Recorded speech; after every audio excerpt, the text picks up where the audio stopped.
So hi you guys, it's Jimmy Baby again, and today I've decided to switch my focus on my channel for right now, and I've decided to talk about movie reviews, and if you're interested, keep watching.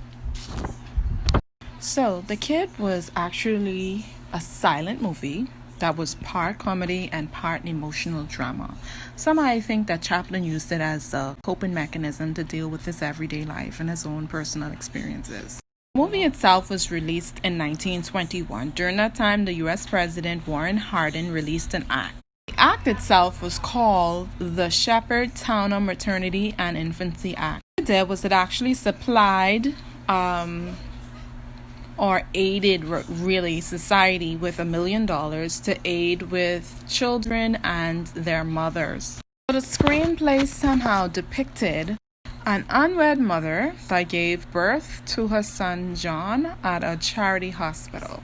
As we know, back in those days, certain things were frowned upon, and being an unwed mother was one of them, so therefore it was indeed socially unacceptable. So she was left with pretty much limited options.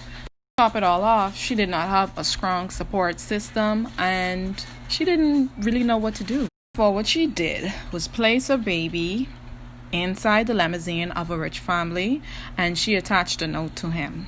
Unbeknownst to her, things quickly went left and the limousine was stolen. The thieves then drove off inside the limousine, and then they quickly noticed that there was a baby in the back seat. And they were so insensitive about the whole thing because guess what? They were thieves, and they probably were wanted fugitives or whatever.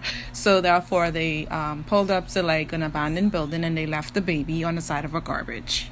Okay, so then this is where later on where Charlie Chaplin's character is introduced, a man that is actually walking within the vicinity of this garbage can on the side of this abandoned building, and he notices that there is a baby, and he tries all that he can to actually avoid this baby. Charlie Chaplin's character knows nothing about babies, so he eventually finds it within himself to take the baby because it's been abandoned, and he decides to raise the baby the best way that he could. Through a series of iris transitions and one cut, the movie somehow fast-forwarded 5 years later. And somehow, the little baby transitions from a baby straight into an adolescent, and that is Jackie Coogan's character. The movie was full of fun and adventure and was said to be partly based on the life of Charlie Chaplin. The entire movie had no sound, and it just had background music and subtitles that actually told the story scene by scene. And part of the reason that Charlie Chaplin actually casted Jackie Coogan, aside from the fact that he was he was so impressive in his acting skills and everything like that, and winning over everyone and all of the directors and stuff like that, is because Jackie actually reminded Chaplin of his own son that passed away earlier. Throughout the whole making of the movie, Chaplin and Coogan were able to, somehow build an emotional bond together where they were actually like a real father and son. So the pace of the movie itself was rather fast, and it did not really, confuse the audience per se, because everybody was able to follow the subtitles and clearly see what was going on based on scene by scene. Some techniques themselves were fairly simple, however, the overall message was very complicated, and it was multifaceted, I would say. So back to the movie itself. Charlie Chaplin's character with the very large club feet, he taught little Jackie Coogan's character, or rather the kid, how to fend for himself. He taught him all the tricks of the trade, and one of the tricks of the trade that they had was when they broke windows. Both of them, as a duo, they broke windows so that Chaplin's character would be able to find a job so that he could, repair those. So imagine Jackie Coogan's character at 6 or 7 years old being able to cook meals for himself and actually fight the bullies within the neighborhood. So somehow, let's fast forward a little bit. Jackie Coogans, the little 6 or 7-year-old boy, within this time, his mother became a famous opera singer, and therefore she became very successful and rich. The kid's mother actually developed a yearning to reconnect with her son that she abandoned years ago.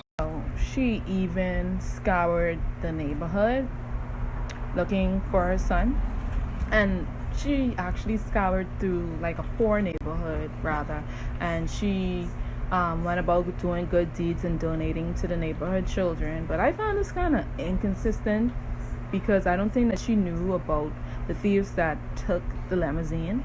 So I think that she should have been looking through a rich neighborhood rather than a poor neighborhood. But what do I know? So like I mentioned before, Charlie Chaplin's character thought the kid had a fight, and one day he had the fight with his bully, and after that fight he got sick. Charlie's character actually paid for a doctor's consultation for Jackie Coogan's character. In this consultation, the doctor started to look around and stuff, and some people have like this moral obligation where they have to report certain things. So he noticed that the surroundings wasn't the best, and then he started asking Charlie's character if he was actually indeed the father of this child. Charlie's character presented the doctor with the letter or the note that Jackie Coogan's mother left with the child.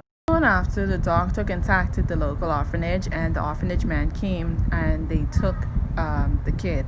Big fight ensued, and Charlie Chaplin's character was able to get the kid and they escaped. The person that did this was able to receive the $1,000 reward for the child that was missing. So later on that night, Charlie Chaplin's character and Jackie Coogan's character were they rented a bed for 20 cents, and they went to sleep. And the person that actually owned the place where you can rent the beds noticed who they were, and then he waited until they were really asleep, and then he took the little kid to the police station.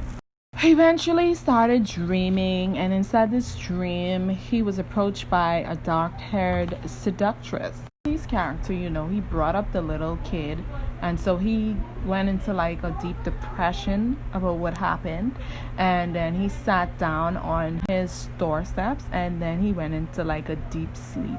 So the seductress had angel wings, and somehow a police officer came out of nowhere, and he woke Charlie up, and he took Charlie into his vehicle, and then he took Charlie mysteriously to the home of the child's opera singing mother. He was able to be reacquainted with the kid and his mother, and he and the kid hugged and embraced because they missed each other so much.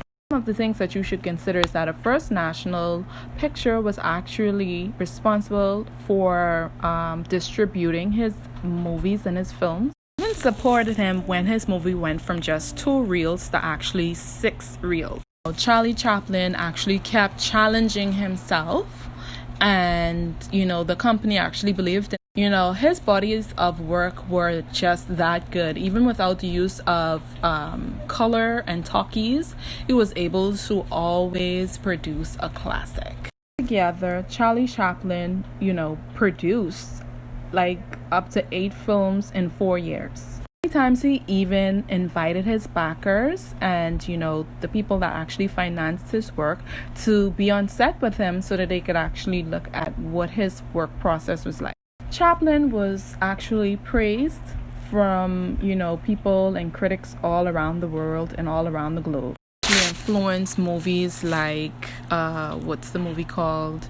Citizen Kane, Some Like It Hot, Silver Bullet, etc. All of Chaplin's vices and personal life aside, he has totally transformed cinema forever.